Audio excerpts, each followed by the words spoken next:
तो ये पुनर्जन्म होते हैं या नहीं होते हैं, इसके ऊपर पहले तो डिबेट होती है। आजादी में बहुत बड़ा उनका योगदान महाभारत काल था।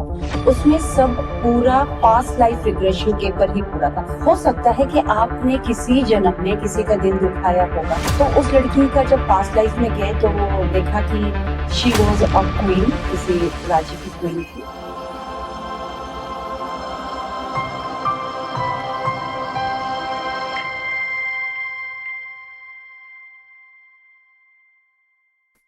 हेलो एवरीवन, वेलकम टू ध्यान विज्ञान। मैं हूं ऋषिकेश और आप सबका स्वागत है मेरे चैनल ध्यान विज्ञान पे। देखिए, आज इन्फॉर्मेशन की कोई कमी नहीं है। यूट्यूब खोलो, इंस्टाग्राम खोलो, हर एक सोशल मीडिया प्लेटफॉर्म पे इन्फॉर्मेशन, नॉलेज ही नॉलेज। सिर्फ प्रॉब्लम यही है कि रियल कॉन्वर्जेशन काफी कम देखने को मिलती है। ऐसी कॉन्वर्जेशन जिसको देख के, जिसको सुन के ऐसा लगे कि यार आज कुछ नया सीखने को मिला। बस इसी सोच के साथ हम लोगों ने शुरू किया है ध्यान विज्ञान। यहाँ हम उन लोगों से बात करेंगे जिन्होंने अपनी फील्ड में कुछ नया किया हुआ है, कुछ अलग किया हो, जिन्होंने सिर्फ सक्सेस नहीं देखी, उन्होंने वो जर्नी जी है। मेरा एक ही गोल है, मेरे हर एक एपिसोड के बाद आपको कम से कम एक ऐसी लर्निंग मिले, ऐसी सीख मिले जिसको आप अपनी लाइफ में यूज कर सकते हो, जो आपके लाइफ में काम आए। अगर आपको डीप कन्वर्सेशन पसंद है, क्यूरियोसिटी पसंद है, बिना फिल्टर के रियल टॉक्स पसंद है, then you are at the right place. तो चलो शुरू करते हैं ध्यान विज्ञान का पहला episode. Welcome to our first episode. To be honest, हमारा फर्स्ट एपिसोड काफी इंटरेस्टिंग होने वाला है। आज हमारे साथ है डॉक्टर किरण सिंह मैम। पिछले 30 सालों से मैम स्पिरिचुअलिटी की फील्ड में अपना काम कर रही है। मेडिटेशन, साधनाएं, healings, past life regressions, Akashic records, इन सारे टॉपिक्स पे मैम का गहरा अनुभव है। इन्होंने कई सारे लोगों के लाइफ में पॉजिटिव ट्रांसफॉर्मेशन भी लाए हुए। कई सारे पॉलिटिशियंस, कई सारे सेलिब्रिटीज भी उनके क्लाइंट रह चुके हैं। उनको अपने आध्यात्मिक योगदान के लिए डॉक्टरेट की पदवी से भी सम्मानित किया गया। और आज मैं उनसे वही क्वेश्चन पूछने वाला हूँ जो हमारे दिमाग में कहीं ना कहीं, कभी ना कभी आ चुके हैं। आज का हमारा टॉपिक है past life regressions and Akashic records. तो पास्ट लाइफ रिग्रेशन आखिर है क्या? पास्ट लाइफ सच में होती है या फिर सिर्फ बातें की जाती है? आकाशिक रिकॉर्ड्स क्या होते हैं? पास्ट लाइफ रिग्रेशंस एग्जैक्टली क्या होता है? पास्ट लाइफ रिग्रेशन से फायदा क्या होता है? आकाशिक रिकॉर्ड्स देखने से क्या फायदा होता है? कौन सा ट्रांसफॉर्मेशन हमारी लाइफ में आता है? यही सब सवालों पे हम लोगों ने बात की होगी। इस पॉडकास्ट को हम लोगों ने 2 पार्ट में डिवाइड किया है, एक पास्ट लाइफ रिग्रेशन और दूसरा आकाशिक रिकॉर्ड्स। आप कंटिन्यू उसको देख सकते हैं या फिर आप उसको आधे आधे इसमें देख सकते हैं।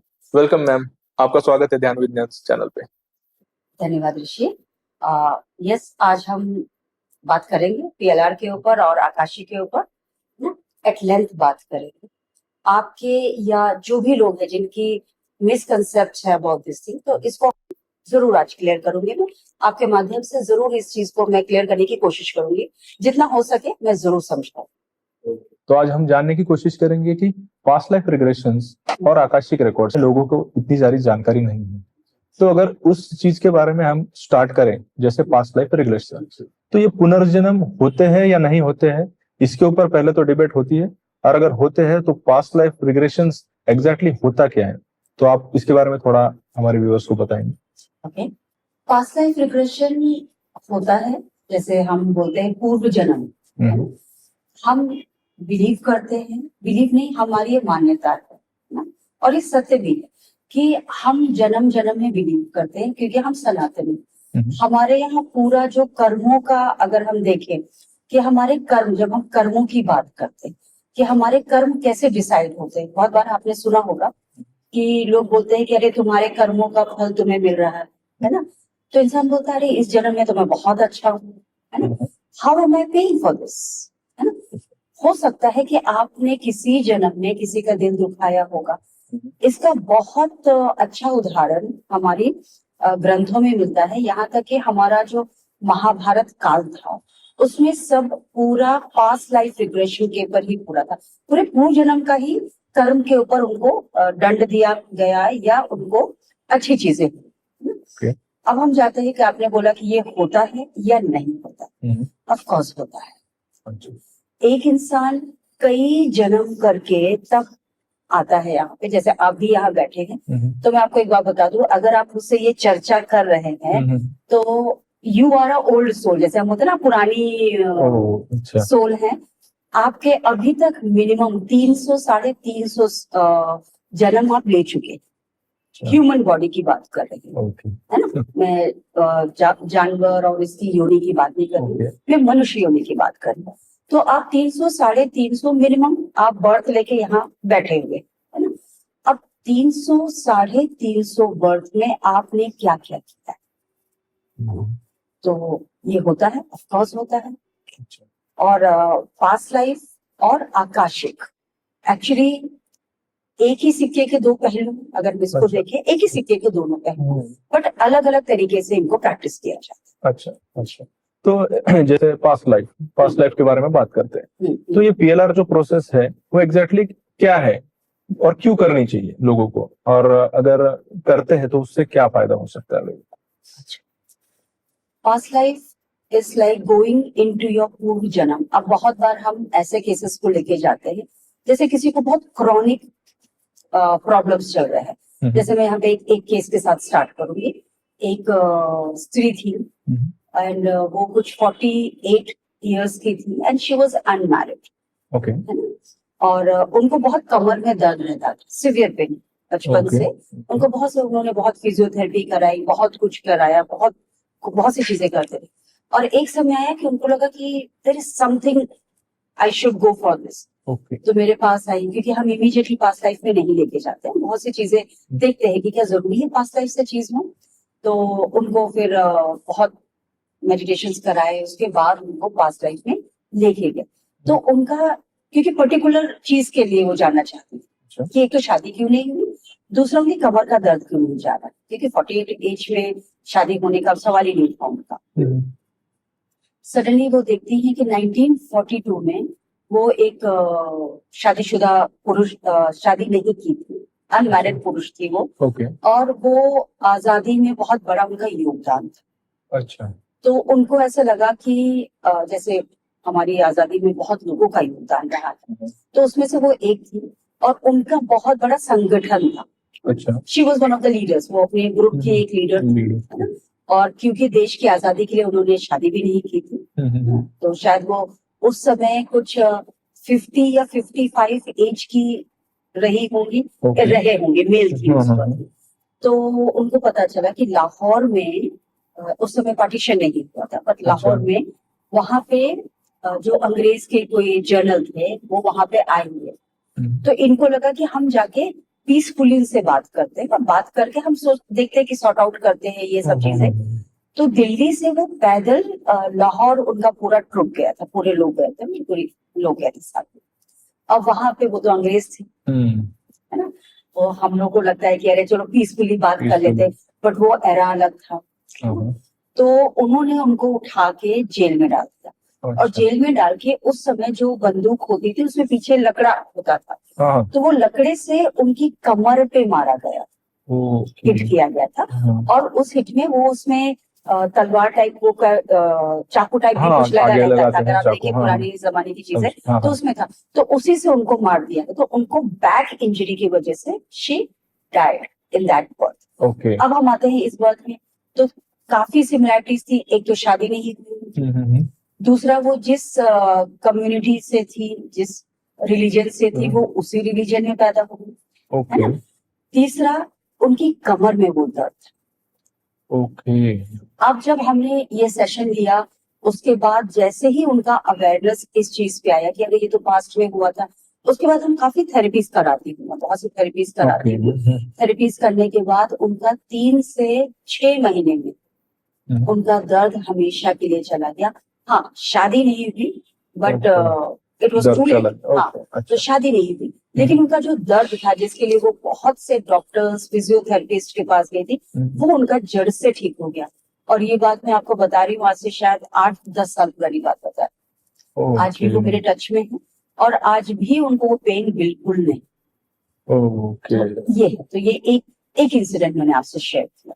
तो बहुत बार जब हम पास्ट बर्थ में जाते हैं, हम सबको रिकमेंड नहीं करते। अच्छा। बहुत बार लोग ऐसे ही देखना चाहते हैं, लेकिन हम उनको रिकमेंड करते हैं जो बहुत ज्यादा पीड़ा में है, या तो शारीरिक हो सकती है या तो मानसिक हो सकती है। अच्छा। और उसका उनको रूट कॉज नहीं मिला कि इसकी जड़ कहाँ से। अच्छा। वाई मेरी लाइफ में इतनी प्रॉब्लम है, कहाँ से मेरे जीवन में पैसों की कमी आ गई, कहाँ से रिश्तों की कमी आ गई, और सारे चीजों को वो खंगाल लेते हैं, है ना। लेकिन हाँ, हर चीज देख लेते हैं, तो पता चलता है कि उसका रीजन ही नहीं है, तब हम पास्ट लाइफ में उनको लेके जाते हैं और उनको वहां से उसका सोल्यूशन मिलना शुरू हो जाता है। थोड़ा ब्रेक करूंगा मैं यहाँ पे। जैसे इतना डिटेल में पता चल गया कि पास्ट लाइफ में क्या हुआ था, तो ये पॉसिबल है या फिर ये एज अ व्यूअर मैं अगर एज अ थर्ड पार्टी देखने की कोशिश करूंगा इसे, तो ये थोड़ा ऐसा लग रहा है कि इतना डिटेल में पिछला जन्म अगर दिखता है तो उसके लिए कोई प्रोसेस होती है, मतलब पीएलआर एग्जैक्टली करते कैसे हैं? अगर पिछले जन्म में जाके देखना है तो उसके लिए कुछ हर कोई जाके देख सकता है या फिर सिर्फ कोई स्पेसिफिक लोग ही जाके देख सकते हैं, या फिर उसके लिए कोई अलग से प्रोसेस है, ऐसा कुछ होता है क्या? हर कोई देख सकता है, बस करवाने वाला होना चाहिए, है ना? ओके। हाँ, बहुत बार जरूरी नहीं है कि आप एक ही सेशन में आप पास्ट लाइफ में चले जाए, जरूरी नहीं है। बहुत बार 3-4 सेशन होते हैं, उसके बाद लोग पास्ट लाइफ में जाते हैं। बहुत बार हम बहुत सी क्रियाएं कराते हैं पास्ट लाइफ में ले जाने से पहले। जैसे मैं बता दूं कि जब मैं करवाती हूँ पास्ट लाइफ रिग्रेशन, तो मैं मास में करवाती हूँ, मतलब एक साथ काफी लोगों को मैं पास्ट लाइफ में लेके जाती हूँ। अच्छा। तो उससे पहले मैं बहुत सी क्रियाएं कराती हूँ, जिससे उनका माइंड अपने इल्यूजन्स से निकल आता है। अच्छा। तो माइंड बहुत बार वो गेम खेलता है कि अपने आप को अज्यूम करने लगता है।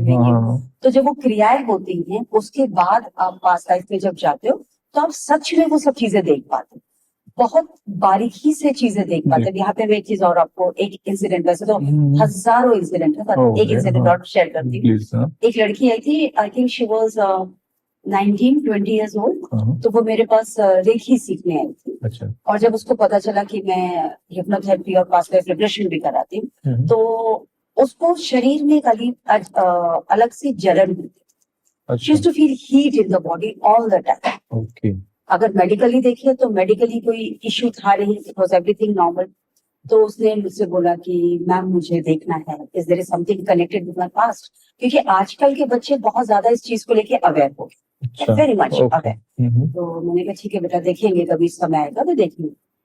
तो उस लड़की का जब पास्ट लाइफ में गए तो देखा कि शी वाज अ क्वीन, किसी राज्य की क्वीन थी। Okay. और मुगल एरा था, वो डेट्स भी मेरे पास शायद लिखी रखी होंगी। मुगल एरा था, और उसके जो राजा थे उनको मुगल्स ने मार दिया था। और वो, क्योंकि वो उनकी परंपरा थी कि भाई अगर राजा को मार दिया है तो रानी को और वहां की जितनी स्त्रियों हैं उनके पर कब्जा कर लो, ये पैटर्न रहा है मुगल्स का, अगर आपने हिस्ट्री पढ़ी होगी। तो ऐसे ही हुआ। तो वो लेडी भी जो क्वीन थी वहां की, उन्होंने काफी औरतों के साथ जौहर परफॉर्म किया। अच्छा। हाँ, हाँ, जौहर परफॉर्म किया था। तो वो काफी स्त्रियां आग में कूद गई थी, बिकॉज ये चीज हमारे यहाँ पे है। तो उन्होंने ये किया था ताकि वो मुगलों के चुंगल में ना फंसे। ओह अच्छा। तो ये वहां से इस लड़की को, इस बच्ची को वो जलन महसूस होती थी, ऐसा लगता था कि उसका शरीर जल रहा है। अच्छा। तो जब उसने देखा तो उसको पता चला। उसके बाद हमने फिर अगेन कुछ क्रियाएं कराते हैं, कुछ फॉरगिवनेस मेडिटेशंस कराती हूँ मैं, जो रेगुलर आपको प्रैक्टिस करनी होती। और धीरे धीरे धीरे धीरे आप उसका शरीर शांत होने लगा। अच्छा, अब उसकी वजह से बहुत सी सब स्त्रियों ने साथ में ही जौहर किया था, है ना। तो आप मानोगे नहीं कि उस बच्ची की वजह से बहुत सी औरतें मुझसे जुड़ी, बहुत सी औरतें। अच्छा। हाँ, क्योंकि ग्रुप ऑफ लोगों का था, ग्रुप ऑफ पीपल थे जिन्होंने साथ में, तो वो ग्रुप ऑफ पीपल वापस से जुड़े। अच्छा। और वो मुझसे इस बर्थ में भी जुड़े हुए हैं बच्चे। ओके। ये स्टोरी थोड़ी सुनी हुई ऐसी लगती है, बट इसका कोई उससे कनेक्शन है या फिर कोई अलग ही, मतलब ये देखा कैसे गया? देखिए, ये बहुत बार होता है। ये जैसे अब ये तो 1-2 फिल्म्स बनी है इस चीज पे, लेकिन जरूरी नहीं। हमारे यहाँ बहुत से राज्य थे। हमारे भारत में एक ही रानी तो नहीं थी, 2 रानियां तो नहीं थी ना। करेक्ट है। बहुत से लोग थे, बहुत सी रानियां ऐसी थी, और बहुत स्वाभिमान था हमारे जो रानियां थी पहले की। तो उनमें से एक राज्य था, बहुत छोटा राज्य था, वहां की ये रानी की कहानी। ओह अच्छा। ऐसा है। हाँ, मुझे पता है आपके दिमाग में रानी पद्मावती आ गई, लेकिन नहीं, बहुत ऐसी अलग अलग रानियां भी थी। अच्छा। मेरे पास बहुत ऐसे बच्चे हैं जो पास्ट में किसी कहीं से कनेक्टेड थे, कोई राजा था, कोई रानी था, कोई क्या था। तो ऐसे सब बच्चे आते हैं। अच्छा। और विद डेट्स के साथ उनको पता चलता है, फिर हम वो डेट्स को वेरीफाई करते हैं। क्योंकि ना तो वो बच्चे ने वो हिस्ट्री इतनी डीप में पढ़ी होती है, ना शायद मैंने पढ़ी होती है। अच्छा। लेकिन जब ये होता है तो मैं अपना रिसर्च को जरूर करती हूँ, तो पता चलता है। तो ये भी एक बहुत इंसिडेंट हुआ था। उसके बाद वो बच्ची धीरे धीरे धीरे उसकी वो चीजें शांत हुई। ओके। हाँ। तो आपने जैसे बोला कि पास्ट लाइफ को देखने के बाद उनके प्रॉब्लम्स सॉल्व होना शुरू हो गया, ऐसा हम लोग सुनते हैं। तो अगर वो प्रॉब्लम्स सिर्फ देखने से सॉल्व होते हैं या फिर उसको सॉल्व करने के भी कोई और तरीके होते हैं? आपने बताया मुझे कि आप उसकी कोई थेरेपी होती है, और शॉर्ट में आप वो भी समझा दीजिए कि अगर देखते हैं तो फिर सॉल्व कैसे हो जाते हैं अपने आप, या फिर उसके लिए कुछ अलग से टेक्निक ही होती है? ये बहुत डीप सवाल है। बहुत बार जब हम जाते हैं पास्ट में, क्योंकि वो मेमोरीज हमारी जो होती है, जो पास्ट मेमोरीज हैं, वो हमारे ही अंदर स्टोर होती है, हमारे ब्रेन में, एक पार्ट ऑफ द ब्रेन में स्टोर हो जाती है। और अगर मैं चक्र की बात करूं तो हमारे मूलाधार चक्र में वो पूरी इंफॉर्मेशन स्टोर है। ठीक है। हमारे अनकॉन्शियस माइंड में और हमारे मूलाधार चक्र में दोनों चीजें स्टोर है। अब जब हम उसको देखते हैं, सपोज हमने वो चीज देख ली, अब हमारा सडनली हम रियलाइज करते हैं, अवेयरनेस की स्टेट में आते हैं कि ये तो मेरे पास्ट में हुआ है। ओके। बॉडी सफर करे क्योंकि मेमोरी है। आप देखेंगे अच्छा, ओके। बॉडी की अपनी, जैसे हम बोलते हैं ना कि बॉडी सेल्स, जैसे आप जिम जाते होंगे, है ना, तो बोलते हैं जो जिम जाता है अगर वो 6 महीने जिम छोड़ भी दे और जैसे ही स्टार्ट करता है आपकी बॉडी वापस से शिफ्ट लेने लगती है, because you have the cell memories.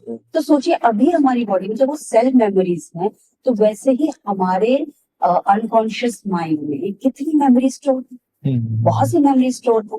तो जैसे ही हम उस सिचुएशन को देख लेते हैं, है ना, ठीक है, बहुत बार होता है कि कुछ लोग पास्ट लाइफ देख के इमीडिएट उनको रिजल्ट्स मिलते हैं, लेकिन बहुत से लोगों को हम थेरेपीज कराते हैं। थेरेपीज, अब इसमें से एक कॉमन थेरेपी है या एक कॉमन मेडिटेशन हम लोग की, जिसको मैं करवाती हूँ, विच इज फॉरगिवनेस, क्षमा ध्यान, है ना, क्योंकि हम उस चीज को होल्ड करके बैठे हुए। अच्छा, जैसे सपोज ये बच्ची का जैसे हुआ, इसने जोहर किया साथ में, तो वो क्रोध तो था ना, क्रोध था किसके लिए?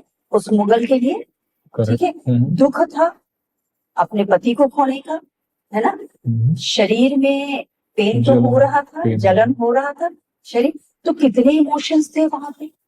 अच्छा। तो जब हम क्षमा करवाते हैं तो हम उसको भी क्षमा करवाते हैं और खुद को भी क्षमा करने की वो प्रोसेस है पूरा। मैं वो क्षमा ध्यान आपको बताना चाहूंगी कि वो क्षमा ध्यान मेरा महीने में एक बार वो फ्री कराती रहती हूँ, ऑनलाइन कराती हूँ, है ना। तो मैं चाहती हूँ जितने लोग जुड़े उससे उनका फायदा मिले। Yes yes.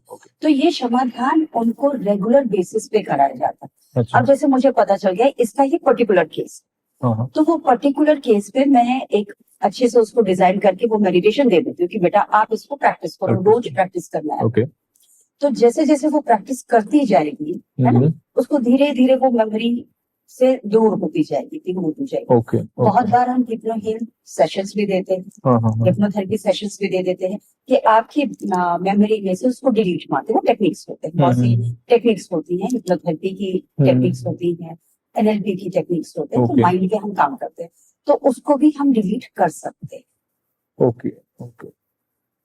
तो आप जैसे पीएलआर की प्रोसेस में पास्ट लाइफ दिखती है, तो आपके पास ऐसे कोई केस आए ये जहाँ पे उसको दिख ही नहीं रहा है, सामने वाले को कुछ भी नहीं दिख रहा है, या फिर जैसे एक्सपेक्टेड है वैसा रिजल्ट नहीं आ रहा है, तो क्या कोई किसी के बिहाफ में जाके भी देख सकता है? जैसे आपने बोला कि आप वो करवाती हैं, तो that means you are well qualified on that point, right?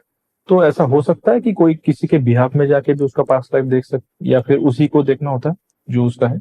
Practically तो उसी को देखना होता है। अच्छा। कोई किसी के बिहाफ पे पास्ट लाइफ नहीं देख सकता। अच्छा, ओके। हाँ, रही बात मेरी, तो मैं आंख बंद करके ध्यान में देख सकती हूँ, बट अगर मैं बोलूँ कि हाँ मैं तुम्हारे पास्ट लाइफ में जाती हूँ, ये करती हूँ, प्रैक्टिकली नहीं होता। अच्छा, ओके।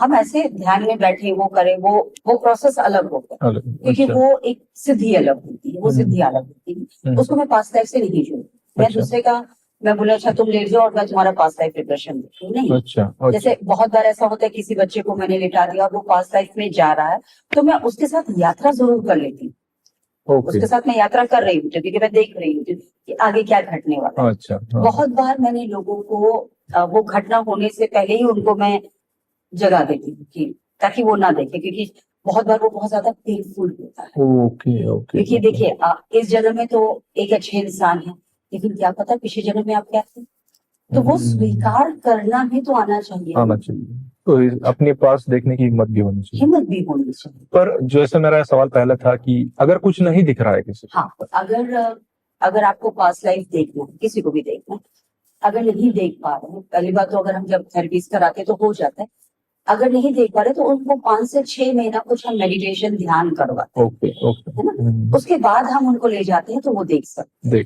हाँ, बहुत बार लोग नहीं देख पाते, बहुत केसेस ऐसे होते हैं लोग नहीं देख पाते, तो उनको फिर ये अगर वो देखना चाहते हैं, क्योंकि बहुत ज्यादा आपका लॉजिकल माइंड एक्टिव रहेगा, और इन चीजों में ज्यादा लॉजिकल होंगे तो आप देख के भी आपका मन तर्क वितर्क करने लगता है, स्टार्ट लॉजिक, अच्छा ये मैं देख रहा हूँ, तो देख सब रहे होते हैं लेकिन एक्सेप्टेंस नहीं होती है। इसी सवाल को थोड़ा ट्विस्ट और आगे बढ़ाना चाहूंगा मैं कि कुछ कुछ चीजें दिख भी जाती हैं और हम लोग कैसे समझे कि ये अच्छा ये तो मेरे माइंड का इमेजिनेशन है या फिर सच में पास्ट लाइफ देखा है मैंने, क्योंकि काफी चीजें हमारे दिमाग में अगर मैं आंख भी बंद कर दूं तो मेरे दिमाग में काफी सारी चीजें चल ही जाती, और उसी टाइम पे अगर मैं ध्यान में भी बैठा हूँ और मेरे दिमाग में विचार चल रहे हैं और मुझे कुछ इमेजिनेशन या कुछ इमेजेस दिख रहे हैं, तो पास्ट लाइफ दिख रही है या सच में वो इमेजेस है, इमेजिनेशन है, उसको कैसे डिफरेंशिएट किया जाए?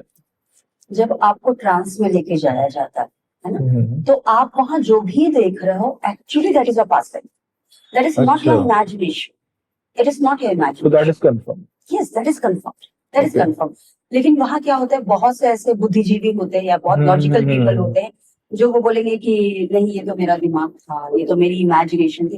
एक्चुअली नहीं, अगर आपको सही तरीके से थेरेपी कराई गई है, आपको सही तरीके से ट्रांस में लेके जाया गया है, तो आप देखोगे ही अपना पास्ट लाइफ। लेकिन माइंड एक्सेप्ट नहीं करता है, क्योंकि बहुत बार माइंड को अच्छा अच्छा देखना होता है। अच्छा, जैसे मैं एक यहाँ पे अगेन एक केस की बात करती हूँ कि इस जन्म में एक लड़का है जो बहुत अच्छा है, वेरी डिसेंट, बहुत अच्छा, लेकिन पास्ट में उसने देखा वो तो बहुत एक नंबर का चोर था, फ्रॉड था।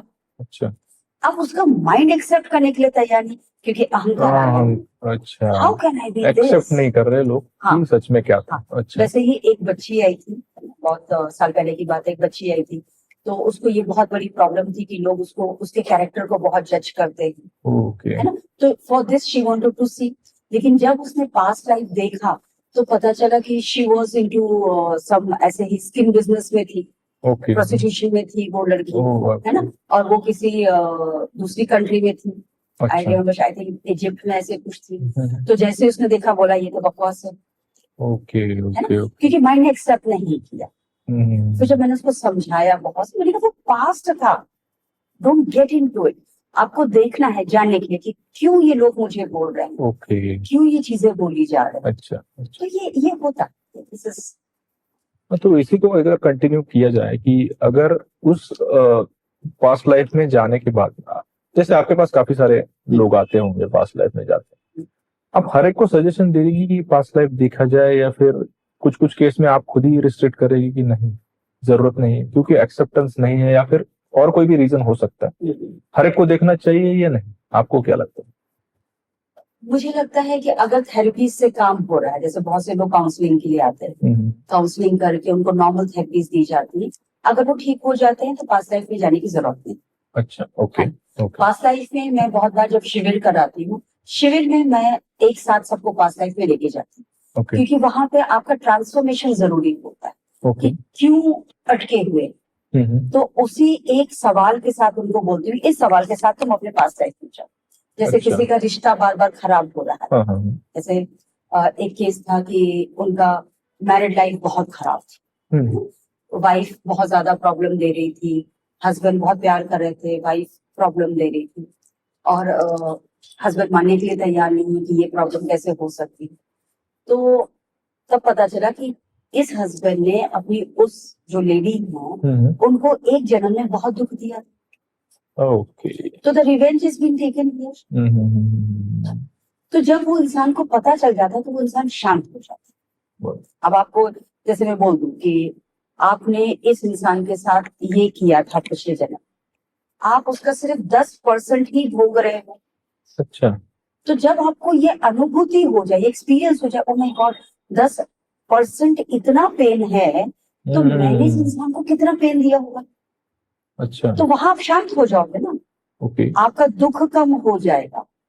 ओके। आप एक ऐसी स्थिति में आ जाओगे कि यू स्टार्ट फॉरगिविंग, अच्छा ठीक है, maybe I deserve this. अच्छा। इसका मतलब ये नहीं कि आप गिल्ट में चले जाओ, क्योंकि मैं गिल्ट में नहीं जान रही थी।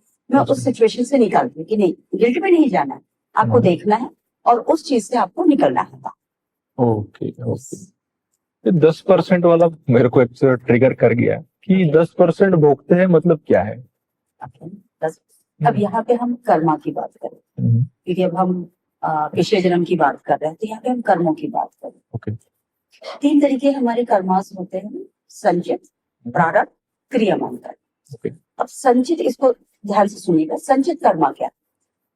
अब मैंने अभी आपको पहले बोला कि आप 300 350 जन्म लेके बैठे हैं। अब वो आपका पूरा जितने कर्म है, अच्छे और बुरे, अच्छा। उसका एक बैंक बन गया। ओके। जिसका नाम है संचित कर्म, जहाँ पे पूरा स्टोर हो गया। ठीक है। उसके बाद आता है आपके प्रारब्ध कर्म। अब जब आप इस जन्म में आए हैं, तो परमात्मा ने वहां से आपके 10 रुपए निकाल के दे दिया, आपको 10% दे दिया कि आपको जाके इसका लेसन सीखना है और इसको अपने कर्मा को बैलेंस कर दे। अच्छा। क्योंकि हम जो भी करते, आज आपने किसी को एक गाली भी दी, आपने किसी का दिल भी दुखाया, आपको आना ही पड़ेगा। अच्छा। वो बैलेंस करना ही है। तो परमात्मा का प्रेम इतना है, मैं बहुत बारी बात बोलती हूँ अपने शिष्य से कि कितना कंपैशन है परमात्मा में, कि हम इतनी गलतियां करते हैं, फिर भी बोलते ठीक है मेरा बच्चा है, जाओ फिर से जाके सीख गया। तो वो 10% का आप हर किसी के साथ अकाउंट लेके आते, हर इंसान के साथ 10% अकाउंट है। अब जो हमारे प्रारब्ध होते हैं, प्रारब्ध हमारा फिक्स होता है। जब आप इस जन्म में आए, आपके प्रारब्ध के हिसाब से आपकी कुंडली बनी। कुंडली में हमें पता चल जाता है कि हमने क्या क्या हमने यहाँ पे भोगना है, हमें क्या ऋण चुकाने हैं और हमारे साथ क्या घटने वाला। ठीक है, 10% हो गया। अब प्रारब्ध में हमारे फिक्स चीजें क्या है, हमारे पेरेंट्स हो गए, बच्चे हो गए, हमारे भाई बहन सिबलिंग्स हो गए, हमारे रिलेटिव्स हो गए, हमारे पार्टनर, ये हमारे प्रारब्ध कर्मास। अच्छा। जो बाय डिफॉल्ट हमें मिलने ही है, इनके साथ हमारा प्रारब्ध तय है, या तो अच्छा या तो बुरा। ओके। ठीक है। अब हम आते हैं क्रियामान कर्म। अब परमात्मा ने बोला ठीक है, तुम ये 10% है, तुमने जो किया इनके साथ गलत, कोई बात नहीं, चलो मैं तुम्हें देता हूँ फ्री विल, जिसको हम बोलते हैं, दैट इज क्रियामान कर्म। अच्छा। कि तुमने उस जन्म में गलती कर दी, कोई बात नहीं, चलो इस जन्म में तुम सुधार लो। ओके। अब क्रियामान कर्म क्या होते हैं? जैसे आपको पता चल गया, अब आप पास्ट लाइफ में गए, आपने देख लिया कि आपके साथ जो भी किसी ने गलत किया है ना, उसने इसलिए किया क्योंकि आपने ये चीज उसके साथ की थी। अच्छा। अब वो इंसान आपको 4 गाली दे रहा है, लेकिन आपको समझ में आ गया, आपने पास्ट लाइफ देख लिया, आप स्पिरिचुअलिटी की तरफ, अध्यात्म की तरफ आ गए, तो आप क्या करेंगे, आप उसको गाली देना, जो आप अब तक गाली दे रहे थे, आप वो गाली देना बंद कर देंगे। अच्छा, एक्सेप्टेंस आ गई। आपने क्या किया, अपने क्रियामान कर्मा को एक्टिवेट कर दिया। ओके। तो वो इंसान जितना आपको गाली देगा, आपके वो कर्म न्यूट्रल होते जाए। तो ये ऐसे ऐसे वर्क करता है। अभी फ्री विल की बात हुई और वो वही सवाल मुझे पूछना भी था कि अगर सब कुछ लिखा हुआ है, या फिर जो भी आपने बताया कि पास्ट लाइफ में है या कर्मा है और कुछ चीजें हमारी कुंडली में है, तो फ्री विल से हम लोग डेस्टिनी बदल सकते हैं, या फिर फ्री विल सिर्फ हमें सिर्फ कर्म करने के लिए दी गई? जो भी डेस्टिनी है हमारी, वो तो वैसे ही रहेगी अगर लिखी हुई है तो। अगर लिखी हुई नहीं है तो क्या हम अपनी डेस्टिनी चेंज कर सकते हैं? तो मैं आपको एक बात बता दूं कि हमें 49% फ्री विल दी जाती है, 51 हमारा प्रारब्ध। ठीक है, वो हमारा प्रारब्ध। अब 49% जब हमें पता चल जाए कर्म करना है, हमें ये सब चीजें करनी, तो आपको उसका संदेश भी परमात्मा दे रहे किसी न किसी तरीके से। अच्छा। बहुत से ऐसे सिग्नल देते हैं, बहुत से ऐसी बातें। अब आपके मस्तिष्क में ये बात है कि फ्री विल क्या है ना, क्या मैं डेस्टिनी चेंज कर सकता हूँ? ऑफ कोर्स आप डेस्टिनी चेंज कर सकते हो। कैसे डेस्टिनी चेंज कर सकते हो? जब हमें कर्मा के बारे में पता चलता है, कहीं ना कहीं से आपको संदेश मिलता है ना, मैसेज आ जाता है। आजकल तो सोशल मीडिया का जमाना है, आप सडनली कुछ रील्स देखने लगते हो, कुछ कर्मों के ऊपर बात करने लगते हो। तो मतलब परमात्मा आपको इशारा कर रहे हैं, संदेश दे रहे हैं कि थोड़ा अपने कर्मों पे काम करो। फिर धीरे धीरे धीरे आपकी जर्नी चेंज होती है, आप अध्यात्म से जुड़ जाते हैं। जैसे ही आप अध्यात्म से जुड़ते हो, आपको ये पता चलता है कि ये तो मेरा ही कर्म है जो मैं भोग रहा हूँ। अच्छा, ये मेरी ही परेशानियां हैं ना। मेरी फैमिली कैसी है, मेरे दोस्त मेरे कैसे हैं, मेरे जो काम है, मेरे पास पैसा है या नहीं है, तो ये तो मेरा ही प्रारब्ध है ना। ये मेरे ही संचित कर्मा है, जिसमें से थोड़ा सा मेरे पास आया है। तो अब मुझे समझ में आया, तो अब मैं क्या करूंगा, मैं शांत बैठूंगा और उस इंसान को लेट गो करना शुरू करूंगा और अपने अच्छे कर्म करना शुरू करूंगा। ओके। जैसे अब दो भाई, अब इसको एक एग्जांपल के साथ, जैसे दो भाई है, अब दो भाइयों में प्रॉपर्टी को लेके लड़ाई हुई, ठीक है। बड़े भाई ने छोटे भाई का हक मार दिया, जैसे बोलते हैं ना, हक मार दिया। हक मार। अब छोटा भाई तो बेचारा विक्टिम बन गया, है ना, रो रहा है, घर छोड़ के चला गया, उसको निकाल दिया घर से, बहुत कुछ हो रहा है, दुनिया बोली अरे बेचारे को इतना प्रॉब्लम दे दिया। लेकिन वही अगर छोटा भाई थोड़ा सा अध्यात्म से जुड़ जाएगा और वो देख पाएगा, तब यहाँ पे पास्ट लाइफ रिग्रेशन का रोल आता है। अगर वो देख लेता है कि भाई ये चीज तो मैंने अपने भाई के साथ किसी जन्म में की थी, ओके, तो उसने तो अपना बदला ले लिया। तो instead of fighting, going to the court, society के पास जाने के बजाय वो इंसान अपने पे काम करना शुरू कर देगा। अच्छा। एक सरेंडर आ जाता है, एक लेट गो आ जाता है। अच्छा। जब हम जैसे ही लेट गो करने लगते हैं, तो जो हमारा दुख है वो कम होने लगता है। अच्छा। अब आपको समझ में आ जाए कि ये पेन तो मेरा ही किया है। तो जहाँ हम बहुत रो रहे थे, हमारा रोना कम हो जाता है। अच्छा। है ना। तो क्या होता है, धीरे धीरे धीरे धीरे उस इंसान के साथ, सपोज जो वो भाई है, वो भाई की वो करते हैं, अब वो भाई ने हक मार लिया, छोटे भाई ने किसी जन्म में उसका हक मारा होगा। ओके। अब छोटा भाई इस जन्म में भी उस भाई के ऊपर कोर्ट केस कर देता है, अच्छे वकील बिठा देता है, साइकिल चलता रहेगा, साइकिल टूटता ही नहीं। ओके। लेकिन जैसे ही वो अवेयरनेस की स्टेज पे आया, उसने वो साइकिल को तोड़ दिया। अच्छा। तो उसका जो भी प्रारब्ध था वो कंप्लीट हो। तो अगले जन्म में ये साइकिल उसका कंप्लीट हुआ, तो वो अगले जन्म में जो भी डेस्टिनी क्रिएट कर रहा है वो अगले जन्म में नहीं होगा। और इस जन्म में वो पीस में रहेगा कि ठीक है, भाई का किया था, भाई लेके चला गया, तो डेस्टिनी क्रिएट कर दिया आपने। चलो, डेस्टिनी के बारे में और ये सब प्रारब्ध को कट करने के बारे में काफी इंफॉर्मेशन अच्छी थी, बट मैं destiny in the sense of ये बोल रहा था कि जो आपके लाइफ में, जैसे हमने सुना है काफी कि नसीब से बढ़कर नसीब से कम, ऐसा कुछ है, एक्चुअली मैं भूल रहा हूँ, तो ऐसा कोई भी किसी को नहीं मिला है।